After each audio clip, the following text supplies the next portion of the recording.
ਸਾਕਸ਼ੀ ਭਾਵ ਦੇ ਵਿੱਚ ਕਿਵੇਂ ਥਿਰ ਹੋਇਆ ਜਾ ਸਕਦਾ ਹੈ।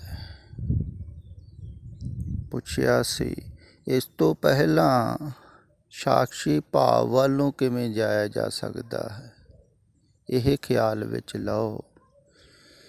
ਸਾਕਸ਼ੀ ਭਾਵ ਨੂੰ ਕਹਿੰਦੇ ਹਨ ਜਾਗਰਣ। ਜਾਗਤ ਰਹੇ ਨ ਕਬਹੂ ਸੋਵੈ, ਤੀਨ ਲੋਕ ਸਮਾਧ ਪਲੋਵੈ। ਸਦਾ ਹੀ ਜਾਗਦਾ ਰਹੇ। ਉੱਦਾਂ ਤਾਂ ਤੁਸੀਂ ਹੁਣ ਦਿਨੇ ਜਾਗ ਰਹੇ ਹੋ ਅਤੇ ਇਹਨੂੰ ਹੀ ਜਾਗਰਣ ਸਮਝਦੇ ਹੋ, ਪਰ ਇਹ ਜਾਗਰਣ ਨਹੀਂ ਹੈ। ਜਿਵੇਂ ਨੀਂਦ ਦੇ ਵਿੱਚ ਤੁਸੀਂ ਸੁਪਨੇ ਦੇਖਦੇ ਹੋ ਅਤੇ ਸੁਪਨਿਆਂ ਦੇ ਪ੍ਰਤੀ ਜਾਗਦੇ ਹੋ। ਆਪਣੇ ਪ੍ਰਤੀ ਸੁੱਤੇ ਹੋ, ਸੰਸਾਰ ਦੇ ਪ੍ਰਤੀ ਸੁੱਤੇ ਹੋ, ਤੁਹਾਨੂੰ ਕੋਈ ਪਤਾ ਨਹੀਂ ਆਪਣਾ, ਪਰਿਵਾਰ ਦਾ, ਸੰਸਾਰ ਦਾ।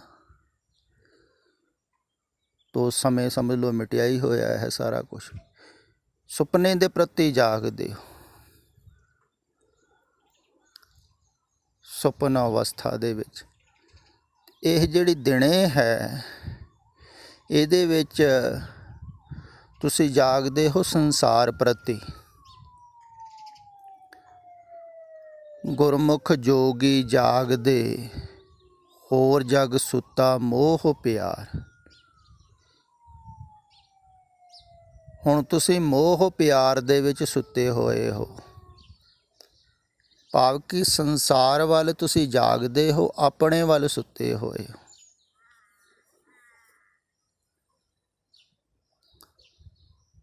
ਮੋਹ ਪਿਆਰ ਸਵਾਉਂਦਾ ਹੈ, ਇਸੇ ਕਰਕੇ ਮੋਹ ਨੂੰ ਮਮਤਾ ਮੋਹਣੀ ਕਿਹਾ ਹੈ। ਜਿਵੇਂ ਨੀਂਦ ਹੈ ਨਾ, ਤੁਹਾਨੂੰ ਬੜੀ ਪਿਆਰੀ ਲੱਗਦੀ ਹੈ, ਇੱਦਾਂ ਹੀ ਮਮਤਾ ਵੀ ਬੜੀ ਪਿਆਰੀ ਲੱਗਦੀ ਹੈ, ਮੋਹਣੀ ਹੈ। ਇਹ ਤੁਹਾਨੂੰ ਸੁਆ ਦਿੰਦੀ ਹੈ, ਸੁਲਾ ਦਿੰਦੀ ਹੈ। ਜਿਵੇਂ ਮਾਂ ਆਪਣੇ ਬੱਚੇ ਨੂੰ ਲੋਰੀ ਸੁਣਾ ਕੇ ਸੁਆ ਦਿੰਦੀ ਹੈ ਨਾ, ਇੱਦਾਂ ਹੀ ਮਮਤਾ ਹੈ, ਮੋਹ ਹੈ। ਇਹ ਉੱਦਾਂ ਹੀ ਲੋਰੀ ਦੇ ਕੇ ਨਾ ਤੁਹਾਨੂੰ ਸੁਆ ਦਿੰਦਾ ਹੈ। ਤੁਸੀਂ ਮਮਤਾ ਦੇ ਮੋਹ ਦੇ ਮਾਰੇ ਹੋਏ ਬਸ ਬਾਹਰ ਹੀ ਸੋਚਦੇ ਰਹਿੰਦੇ ਹੋ। ਬਾਹਰ ਦੇ ਪ੍ਰਤੀ ਜਾਗਦੇ ਹੋ, ਆਪਣੇ ਪ੍ਰਤੀ ਸੁੱਤੇ ਹੋਏ ਹੋ। ਜੇ ਆਪਣੇ ਪ੍ਰਤੀ ਤੁਸੀਂ ਜਾਗਣਾ ਹੈ, ਫਿਰ ਬਾਹਰ ਦੇ ਪ੍ਰਤੀ ਤੁਹਾਨੂੰ ਧਿਆਨ ਹਟਾਉਣਾ ਪਵੇਗਾ।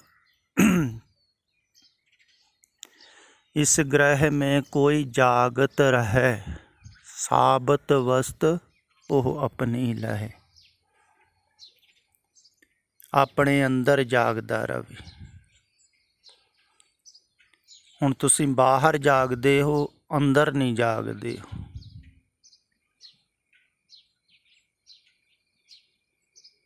ਤੇ ਅੰਦਰ ਜਾਗਣ ਵਾਸਤੇ ਪਹਿਲਾਂ ਬਾਹਰੋਂ ਧਿਆਨ ਹਟਾਉਣਾ ਪਵੇਗਾ। ਜਿਵੇਂ ਸੁਪਨੇ ਦੇ ਵਿੱਚ ਬਾਹਰੋਂ ਧਿਆਨ ਹਟ ਜਾਂਦਾ ਹੈ, ਉਹ ਤਾਂ ਕੁਦਰਤੀ ਹੈ, ਸੁਭਾਵਿਕ ਹੈ।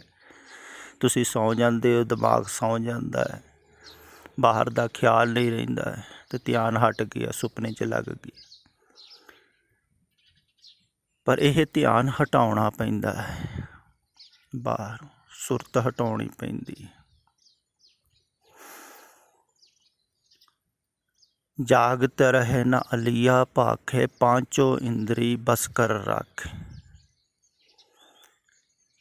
ਬਸ ਕਰ ਰਾਖੇ ਦਾ ਭਾਵ ਹੈ ਵੀ ਸੁਚੇਤ ਰਵੇ ਹਰ ਵਕਤ ਹੀ।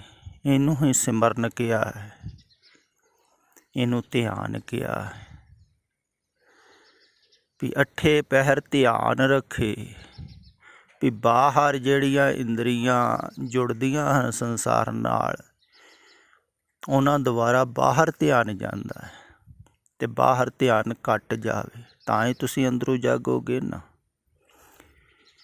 ਜਿਵੇਂ ਅੱਖਾਂ ਦੇਖਦੀਆਂ ਹਨ ਬਾਹਰ, ਤੁਸੀਂ ਬਾਹਰ ਬਾਰੇ ਸੋਚਣ ਲੱਗ ਜਾਂਦੇ ਹੋ, ਧਿਆਨ ਤੁਹਾਡਾ ਬਾਹਰ ਚਲੇ ਗਿਆ, ਸੁਰਤ ਬਾਹਰ ਚਲੇਗੀ। ਤੇ ਸੁਰਤ ਨੂੰ ਹੀ ਮੋੜ ਕੇ ਲਿਆਉਣਾ ਹੈ ਨਾ। ਤੇ ਸੁਰਤ ਜਾਂਦੀ ਕਿਵੇਂ ਹੈ ਇੰਦਰੀਆਂ ਥਾਣੀ। ਕੁਛ ਕੰਨਾਂ ਨੇ ਸੁਣਿਆ ਕਿਸੇ ਦੇ ਬਾਰੇ ਤੇ ਉੱਧਰ ਦਾ ਖਿਆਲ ਤੁਹਾਨੂੰ ਆ ਗਿਆ ਵੀ ਫਲਾਨਾ ਐਸਾ ਹੈ, ਉਹਨੇ ਐਸਾ ਕਿਹਾ, ਉਹਨੇ ਵੈਸਾ ਕਿਹਾ, ਉਹਨੇ ਜੈਸਾ ਕਿਹਾ। ਮਨ ਚੱਲ ਪਿਆ, ਉਹਦੇ ਬਾਰੇ ਤੁਸੀਂ ਸੋਚਣ ਲੱਗ ਪਏ, ਤੁਸੀਂ ਬਾਹਰ ਚਲੇ ਗਏ।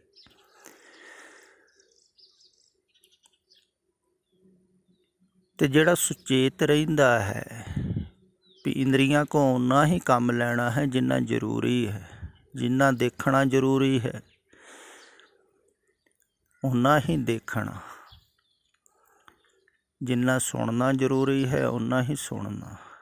ਫਿਰ ਜਿੰਨਾ ਸੋਚਣਾ ਜ਼ਰੂਰੀ ਹੈ,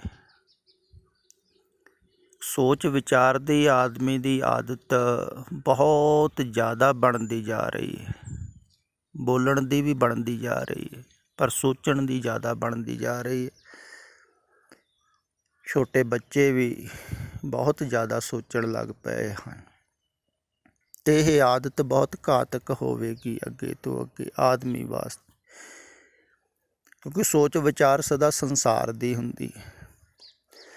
ਅਤੇ ਜਦੋਂ ਤੁਸੀਂ ਸੋਚਦੇ ਹੋ ਉਦੋਂ ਤੁਸੀਂ ਆਪਣੇ ਤੋਂ ਬਾਹਰ ਚਲੇ ਜਾਂਦੇ ਹੋ, ਦੂਰ ਚਲੇ ਜਾਂਦੇ ਹੋ। ਸੁਰਤ ਬਾਹਰ ਚਲੇਗੀ, ਧਿਆਨ ਬਾਹਰ ਚਲੇ ਗਿਆ। ਅਤੇ ਧਿਆਨ ਦੁਆਰਾ ਹੀ ਅੰਦਰ ਜਾਗਣਾ ਹੈ। ਧਿਆਨ ਹੀ ਤੁਹਾਡਾ ਧਨ ਹੈ, ਧਿਆਨ ਹੀ ਤੁਹਾਡੀ ਸੰਪੱਤੀ ਹੈ। ਖਿਆਲ ਵਿੱਚ ਰੱਖਿਓ, ਕਹਿੰਦੇ ਨਾ ਕਾਚਾ ਧਨ ਸੰਚਹਿ ਮੂਰਖ ਗਵਾਰ। ਕਾਚਾ ਧਨ ਬਾਹਰ ਹੈ ਅਤੇ ਉਹਨੂੰ ਸੰਚਦੇ ਸਮੇਂ ਆਦਮੀ ਆਪਣਾ ਜਿਹੜਾ ਸਾਚਾ ਧਨ ਹੈ ਨਾ ਉਹ ਗਵਾ ਲੈਂਦਾ। ਬਾਹਰਲੇ ਧਨ ਬਦਲੇ, ਉਹ ਬਾਹਰਲਾ ਧਨ ਅਗਰ ਤੁਸੀਂ ਇਕੱਠਾ ਵੀ ਕਰ ਲਓ, ਅਗਰ ਅੰਦਰਲਾ ਧਨ ਨਾ ਸੰਭਾਲਿਆ, ਧਿਆਨ ਨਾ ਸੰਭਾਲਿਆ, ਅਤੇ ਬਾਹਰਲਾ ਧਨ ਤਾਂ ਬਹੁਤ ਇਕੱਠਾ ਹੋ ਜਾਂਦਾ ਹੈ, ਬਹੁਤਿਆਂ ਕੋਲ ਹੈ ਵੀ। ਪਰ ਅੰਦਰਲਾ ਧਨ ਜਿਹੜਾ ਨਾ ਬਾਹਰਲੇ ਧਨ ਦੁਆਰਾ ਮਿਲਦਾ ਨਹੀਂ। ਅੰਦਰਲਾ ਧਿਆਨ ਨਹੀਂ ਮਿਲਦਾ ਹੈ, ਬਾਹਰ ਖਰੀਦਿਆ ਨਹੀਂ ਜਾ ਸਕਦਾ। ਕੋਈ ਦੇਵ ਨਹੀਂ ਸਕਦਾ। ਉਹ ਜਿਹੜਾ ਖਜ਼ਾਨਾ ਤੁਹਾਡੇ ਅੰਦਰ ਹੈ ਨਾ, ਅੰਤਰ ਤੇਰੇ ਨਿਧਾਨ ਹੈ ਤੂੰ ਬਾਹਰ ਵਸਤ ਨਾ ਪਾ, ਉਹ ਖਜ਼ਾਨੇ ਬਾਰੇ ਦੱਸਿਆ ਜਾਂਦਾ ਹੈ ਵੀ ਕਿਵੇਂ ਪ੍ਰਾਪਤ ਕਰਨਾ ਹੈ। ਉਹ ਖਜ਼ਾਨਾ ਤੁਹਾਡੇ ਅੰਦਰ ਹੈ, ਪਰ ਹੈ ਤੇ ਅੰਦਰ ਹੀ ਤੁਹਾਡੇ, ਬਾਹਰੋਂ ਥੋੜ੍ਹੀ ਦਿੱਤਾ ਜਾਵੇਗਾ। ਕਈ ਕਹਿੰਦੇ ਹਨ ਬਾਹਰੋਂ ਨਾਮ ਮਿਲ ਜਾਂਦਾ ਹੈ, ਨਹੀਂ, ਬਾਹਰੋਂ ਤੁਹਾਨੂੰ ਸੇਧ ਮਿਲਦੀ ਹੈ। ਬਾਹਰੋਂ ਤੁਹਾਨੂੰ ਤੁਹਾਡਾ ਹੀ ਹੱਥ ਫੜ ਕੇ ਤੁਹਾਡੇ ਹੀ ਅੰਦਰ ਲਿਜਾਇਆ ਜਾਂਦਾ ਹੈ। ਇਹੋ ਹੀ ਕੰਮ ਕਰਦਾ ਹੈ ਨਾ ਗੁਰੂ। ਜਿਵੇਂ ਇੱਕ ਸੰਨਿਆਸੀ ਭਿਕਸ਼ਾ ਮੰਗ ਰਿਹਾ ਸੀ ਸਵੇਰ ਦਾ ਵਕਤ, ਅਤੇ ਇੱਕ ਬੱਚੇ ਨੂੰ ਦੇਖ ਰਿਹਾ ਹੈ। ਬੱਚੇ ਦੀ ਜੋ ਛਾਇਆ ਬਣ ਰਹੀ ਸੀ ਅਤੇ ਬੱਚਾ ਉਸ ਛਾਇਆ ਨੂੰ ਫੜਨ ਦੀ ਕੋਸ਼ਿਸ਼ ਕਰ ਰਿਹਾ ਸੀ। ਤੁਸੀਂ ਦੇਖਿਆ ਹੀ ਹੋਵੇਗਾ, ਕਈ ਵਾਰ ਬੱਚੇ ਡਰਦੇ ਹਨ ਛਾਇਆ ਨੂੰ ਦੇਖ ਕੇ, ਕਈ ਵਾਰ ਫੜਨ ਦੀ ਕੋਸ਼ਿਸ਼ ਕਰਦੇ ਹਨ ਤਾਂ ਭੱਜ ਕੇ ਫੜਨ ਦੀ ਕੋਸ਼ਿਸ਼ ਕਰਦਾ ਹੈ। ਜਦੋਂ ਭੱਜ ਕੇ ਫੜਦਾ ਸੀ ਛਾਇਆ ਅੱਗੇ ਚਲੇ ਜਾਂਦੀ। ਸੰਨਿਆਸੀ ਦੁਆਰਾ ਆਵਾਜ਼ੇ 'ਤੇ ਖੜਾ ਖੜਾ ਦੇਖ ਰਿਹਾ ਸੀ ਤਾਂ ਉਹਨੂੰ ਤਰਸ ਆਇਆ ਬੱਚੇ 'ਤੇ, ਅਤੇ ਖਿਝੀ ਜਾਂਦਾ ਹੈ, ਫੜਨ ਦੀ ਕੋਸ਼ਿਸ਼ ਕਰਦਾ। ਜਦੋਂ ਭੱਜ ਕੇ ਫੜਨ ਦੀ ਕੋਸ਼ਿਸ਼ ਕਰਦਾ ਹੈ, ਪਰਛਾਵਾਂ ਅੱਗੇ ਚਲੇ ਜਾਂਦਾ ਹੈ। ਉਹਦਾ ਸਿਰ ਜਿਹੜਾ ਪਕੜ ਵਿੱਚ ਨਹੀਂ ਆਉਂਦਾ। ਤਾਂ ਸੰਨਿਆਸੀ ਨੇ ਜਾ ਕੇ ਬੱਚੇ ਕੋਲ ਬੜੇ ਪਿਆਰ ਨਾਲ ਉਹਦੇ ਹੀ ਹੱਥ ਫੜ ਕੇ ਉਹਦੇ ਸਿਰ 'ਤੇ ਰੱਖ ਦਿੱਤੇ ਅਤੇ ਕਿਹਾ, ਬੇਟਾ ਦੇਖ ਸਾਹਮਣੇ। ਬੱਚੇ ਨੇ ਦੇਖਿਆ, ਖੁਸ਼ ਹੋ ਗਿਆ ਵੀ ਫੜ ਲਿਆ। ਉਹਦੇ ਹੀ ਹੱਥ ਫੜ ਕੇ ਉਹਦੇ ਹੀ ਸਿਰ 'ਤੇ ਰੱਖ ਦਿੱਤੇ, ਇਹੋ ਹੀ ਤੂੰ ਹੈ। ਬਸ ਇੰਨਾ ਹੀ ਕੰਮ ਕਰਦੇ ਹਨ ਪ੍ਰਭੂ ਦੇ ਪਿਆਰੇ, ਤੁਹਾਡੇ ਹੀ ਹੱਥ ਫੜ ਕੇ ਤੁਹਾਡੇ ਹੀ ਸਿਰ 'ਤੇ ਰੱਖ ਦਿੰਦੇ ਹਨ। ਕਿ ਤੁਸੀਂ ਇਹੋ ਹੋ, ਤੁਹਾਡਾ ਖਜ਼ਾਨਾ ਤੁਹਾਡੇ ਅੰਦਰ ਹੈ। ਅਤੇ ਬਾਹਰੋਂ ਦਿੱਤਾ ਨਹੀਂ ਜਾ ਸਕਦਾ, ਅਤੇ ਬਾਹਰੋਂ ਖਜ਼ਾਨਾ ਮਿਲਦਾ ਵੀ ਨਹੀਂ ਹੈ ਕਿਸੇ ਵੀ ਕੀਮਤ 'ਤੇ। ਇਹ ਧਨ, ਸਾਚਾ ਧਨ, ਇਹ ਤੁਹਾਡੇ ਅੰਦਰ ਹੀ ਹੈ। ਪਰ ਇਹਨੂੰ ਗਵਾਉਂਦੇ ਹੋ ਤੁਸੀਂ ਕੱਚੇ ਧਨ ਵਾਸਤੇ, ਸੰਸਾਰ ਵਾਸਤੇ ਤੁਸੀਂ ਇਹ ਧਿਆਨ ਨੂੰ ਗਵਾਉਂਦੇ ਹੋ। ਬੜਾ ਅਮੋਲਕ ਹੈ ਤੁਹਾਡੇ ਕੋਲ ਇਹ ਖਜ਼ਾਨਾ, ਇਹ ਧਿਆਨ, ਪਰ ਕੋਈ ਦੱਸਦਾ ਨਹੀਂ ਹੈ ਨਾ।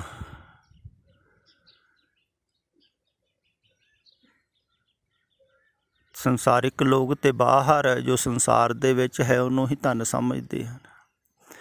ਭਾਵੇਂ ਧਾਰਮਿਕ ਲੋਕ ਵੀ ਹਨ, ਉਹ ਵੀ ਬੱਚਿਆਂ ਨੂੰ ਪ੍ਰੇਰਦੇ ਹਨ। ਦੇਖੋ ਤੁਸੀਂ, ਵਧੀਆ ਸਕੂਲਾਂ 'ਚ ਪੜ੍ਹਾਉਂਦੇ ਹਨ ਅਤੇ ਕੀ ਕਹਿੰਦੇ ਹਨ ਵੀ ਪੜ੍ਹ ਲਿਖ ਕੇ ਤੁਸੀਂ ਚੰਗੇ ਕਾਰੋਬਾਰ ਕਰੋ, ਤਰੱਕੀਆਂ ਕਰੋ। ਕਿੱਥੇ? ਸੰਸਾਰ ਵਿੱਚ।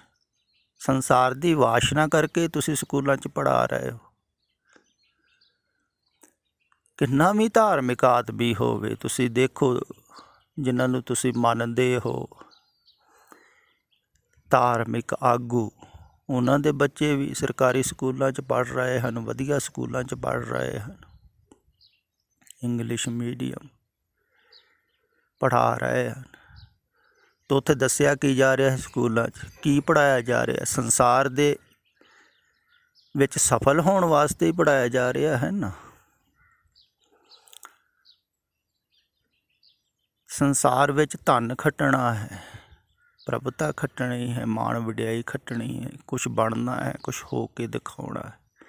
ਇਹੋ ਹੀ ਸਿਖਾਇਆ ਜਾਂਦਾ ਹੈ ਤਾਂ ਬੱਚਾ ਸੋਚਣ ਲੱਗ ਜਾਂਦਾ ਹੈ। ਸੁਭਾਵਿਕ ਹੀ ਹੈ, ਜੋ ਸਿੱਖਿਆ ਦਿੱਤੀ ਜਾਂਦੀ ਹੈ, ਚਾਰ ਚੁਫੇਰੇ ਸਾਰੇ ਹੀ ਦੇਣ ਵਾਲੇ ਹਨ। ਤੋ ਸੋਚ ਵਿਚਾਰ ਜਿਹੜੀ ਹੈ ਨਾ ਉਹ ਸੰਸਾਰ ਦੀ ਚੱਲ ਪੈਂਦੀ। ਬੱਚਾ ਸੋਚਦਾ ਰਹਿੰਦਾ ਤੋ ਸੋਚਣ ਦੀ ਆਦਤ ਬਣ ਜਾਂਦੀ ਸੰਸਾਰ ਬਾਰੇ। ਤੋ ਉਹ ਆਦਤ ਹਟਾਉਣੀ ਔਖੀ ਹੈ। ਅਤੇ ਜਦੋਂ ਕਿਹਾ ਜਾਂਦਾ ਹੈ ਨਾ ਧਿਆਨ ਕਰੋ, ਸੁਰਤ ਜੋੜੋ ਸ਼ਬਦ ਦੇ ਵਿੱਚ, ਉਹਦਾ ਅਰਥ ਇਹੋ ਹੀ ਹੈ ਪਹਿਲਾਂ ਆਦਤ ਹਟਾਓ ਸੰਸਾਰ ਦੇ ਵਿੱਚ ਜੋ ਤੁਹਾਡੀ ਬਣੀ ਹੋਈ ਹੈ ਸੋਚਣ ਦੀ, ਉਹ ਹਟਾਉਣੀ ਔਖੀ ਹੈ। ਇਹੋ ਹੀ ਕਹਿ ਰਿਹਾ ਸੀ ਨਾ ਗੁਰਮੁਖ ਪਿਆਰਾ ਜਿਹਨੇ ਲਿਖਿਆ ਸੀ ਸਾਖਸ਼ੀ ਭਾਵ ਬਾਰੇ, ਵੀ ਥੋੜ੍ਹੇ ਸਮੇਂ ਬਾਅਦ ਵਿਚਾਰ ਚੱਲ ਪੈਂਦੇ, ਕਿਉਂਕਿ ਅੱਠੇ ਪਹਿਰ ਚੱਲ ਰਹੇ ਹਨ। ਜਦੋਂ ਤੁਸੀਂ ਜਾਗਦੇ ਹੋ ਉਦੋਂ ਹੀ ਸੋਚਣ ਲੱਗ ਜਾਂਦੇ ਹੋ, ਅਤੇ ਰਾਤ ਤੱਕ ਤੁਸੀਂ ਸੋਚਦੇ ਹੀ ਰਹਿੰਦੇ ਹੋ, ਵਿਚਾਰ ਚੱਲਦੇ ਰਹਿੰਦੇ। ਅਤੇ ਸੋਚ ਕਾਹਦੇ ਵਾਸਤੇ ਰਹੇ? ਸੰਸਾਰ ਵਾਸਤੇ। ਅਤੇ ਧਿਆਨ ਤੁਹਾਡਾ ਬਾਹਰ ਜਾ ਰਿਹਾ, ਤੁਹਾਡਾ ਇਹ ਖਜ਼ਾਨਾ ਤੁਸੀਂ ਆਪਣੇ ਹੱਥੀਂ ਹੀ ਬਾਹਰ ਲੁਟਾ ਰਹੇ ਹੋ।